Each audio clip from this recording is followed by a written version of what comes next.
আওয়ামী লীগকে দেশবিরোধী শক্তি ও ভারতের এজেন্ট উল্লেখ করে এনসিপি বলেছে দলটি কোনো আন্দোলন নয়, বরং দেশকে অস্থিতিশীল করতে আসবে। সকালে এক সংবাদ সম্মেলনে একথা বলেন দলটির যুগ্ম আহ্বায়ক সারোয়ার তুষার। তিনি জানান, রবিবার ঐক্যমত কমিশনের কাছে সংস্কার কমিশনের সুপারিশ নিয়ে মতামত জমা দেবে এনসিপি। আওয়ামী লীগ এখন পরিষ্কারভাবে একটা দেশবিরোধী শক্তি এবং ভারতের এজেন্ট।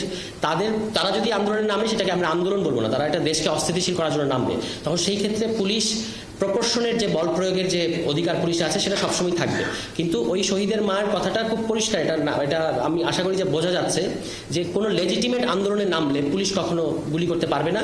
আগামী নির্বাচনটা গণপরিষদ নির্বাচন হওয়া দরকার, যে গণপরিষদটা নির্ধারিত সময় পরে, আপনি 120 দিন 140 দিন কিংবা এটা 6 মাস হতে পারে, একটা নির্দিষ্ট সময়ে তার মানে সংবিধান সম্পর্কিত কাজটা শেষ হওয়ার পরে তারা আইনসভায় পরিণত হবে।